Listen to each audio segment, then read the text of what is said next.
qu'on a pris des mesures par rapport justement à l'accueil des usagers, des patients de nos centres de santé, avec un numéro vert à disposition pour dénoncer les agents de santé dont le comportement serait de nature à manquer de respect ou de civilité aux usagers de nos centres de santé. Nous ne prendrons aucune menace à la légère. Et il y a une question fâcheuse dans l'actualité, c'est le décès tragique de cette parturiente à l'hôpital départemental de Porto Novo, potentiellement suite à des erreurs, sinon une faute médicale. Comment le gouvernement empoigne ce sujet, qui est un sujet très délicat, parce que dans nos hôpitaux, il se passe des drames terribles de ce point de vue, où les patients sont, pardon pour le mot, ils sont malmenés. Si nous avons fait autant de réformes dans le secteur santé, parce que c'est un secteur qui n'a pas du tout échappé au vent de réformes et de rigueur que nous avons implémenté. Si nous avons fait autant de réformes, si nous avons mis des équipements en place en leur permettant d'avoir plus pour bien faire le travail, si nous avons fait autant de recrutements dans le secteur santé, j'aime souvent à le dire, en dehors de l'éducation et de la défense et sécurité, le secteur santé est celui dans lequel nous avons fait le plus de recrutement. Et je ne trahis aucun secret si je vous dis par exemple que les 2 ou 3 dernières promotions de médecins que nous avons formés dans notre pays ont été recrutés directement, sans concours. Parce que nous voulons, à la disposition de nos compatriotes, des agents de santé professionnels et disponibles partout. Que quand on va dans un centre de santé, il y ait au moins un professionnel qualifié. Si nous avons la possibilité d'en avoir 2, 5, 10 ou plus quelque part, que nous le fassions compte tenu de la fréquentation. Donc on a fait ces efforts-là. C'est pour qu'il y ait du mieux. À partir de cet instant, on ne peut pas s'accommoder de défaillances qui peuvent être évitées. C'est pour cette raison que le sujet douloureux que vous évoquez, et je m'incline ici encore devant la mémoire de cette parturiente qui nous a quittés, ce sujet a préoccupé au plus haut point.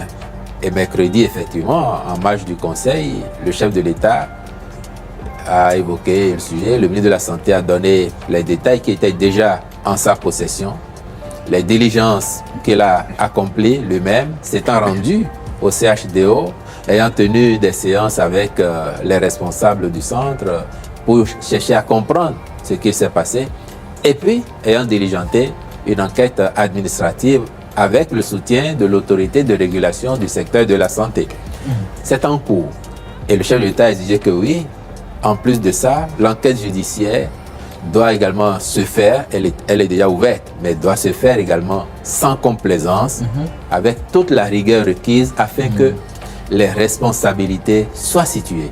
Si c'est une erreur médicale, si c'est une négligence, si c'est une défaillance, tout cela doit transparaître dans les conclusions des enquêtes afin que les mesures adéquates soient prises.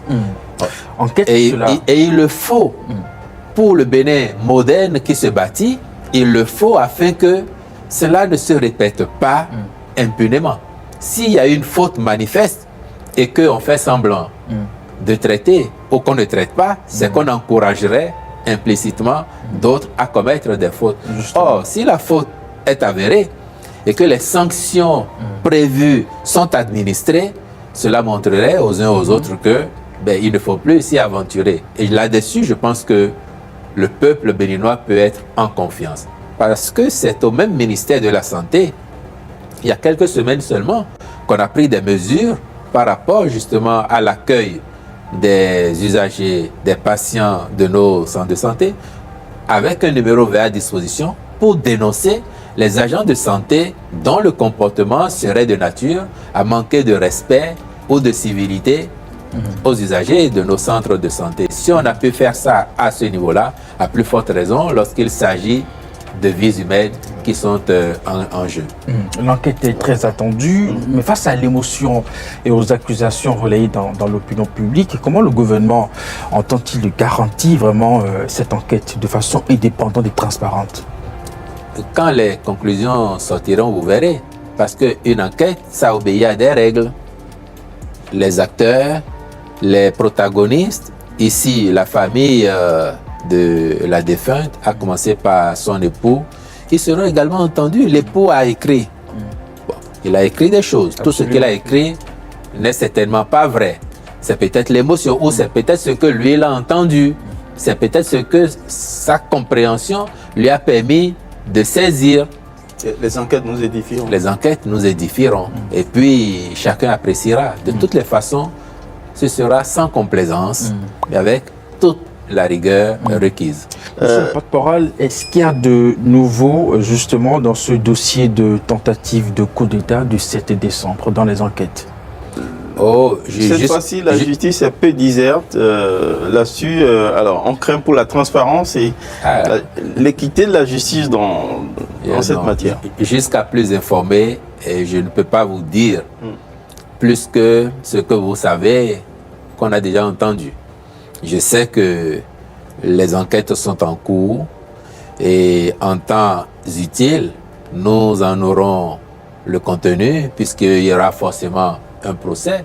Donc à cette occasion-là, on en saura davantage. Pour l'instant, laissons les structures dédiées faire leur travail et nous servir le moment venu les tenants et aboutissants de cette tragédie. Je m'entendais à plus de détails.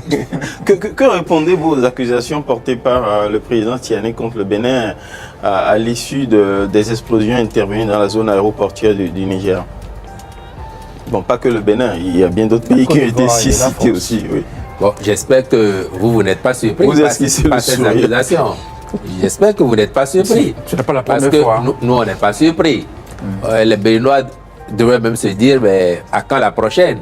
Et puis comme ça a commencé à tarder, je se dis, mais ils nous ont oubliés enfin.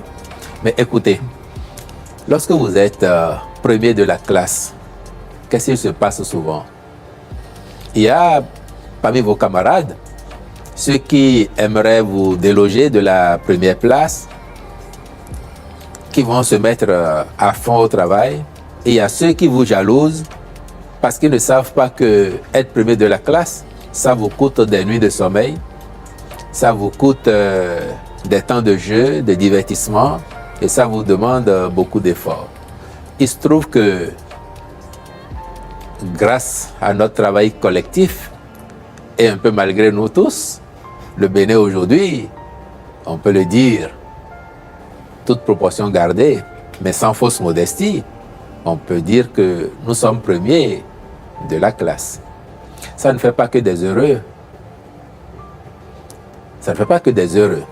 De qui, quand vous regardez la sous-région, de quel pays parle aujourd'hui le monde entier avec autant d'emphase, avec autant d'étoiles dans les yeux?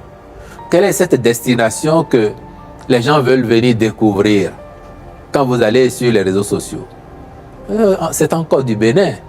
Et puis moi j'ai été heureux de voir que à la suite des déclarations de M. Tiani, même ses concitoyens sur les réseaux, ils disent ne pas y croire. Moi j'ai lu beaucoup de réactions.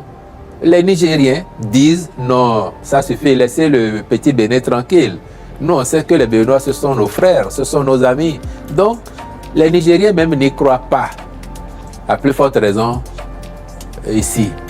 Et puis enfin, il y a une sagesse quand même chez nous ici qui dit que si quelqu'un se dénude et arrache votre couverture, se met à courir avec dans la rue, ne le pourchassez pas tout nu aussi, sinon on va vous confondre.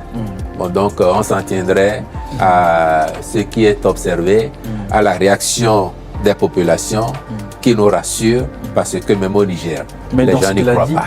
Dans ce qu'il a dit, au-delà d'une accusation, il y avait des menaces aussi. Nous apprécierons. Et puis, peut-être aussi, vous savez, tout à l'heure vous avez évoqué le 7 décembre. Et nous, on sait ce qu'on a vécu le 7 décembre. Et on sait très bien quelle est la partition de certains pays de la sous-région. Pour autant, on n'est pas passé s'époumoner partout. Peut-être qu'il y a des gens qui allument un contre-feu parce qu'ils se disent qu'à un moment ou à un autre, bon, on parlera d'eux. Peut-être. C'est une façon de prendre des précautions, mais nous observons. S'il y a des menaces, ce que nous faisons depuis pour garantir la quiétude à nos concitoyens, la sécurité globale dans notre pays, l'intégrité de notre territoire, ces efforts-là, ils vont être maintenus, amplifiés. Nous ne prendrons aucune menace à la légère, mais nous n'aurons pas de temps à perdre sur des questions ou avec des gens dont la seule vocation, c'est de nous empêcher d'avancer pour continuer à être premiers. Nous, on veut être premiers aujourd'hui, demain, tout le temps et en tout ce que nous faisons.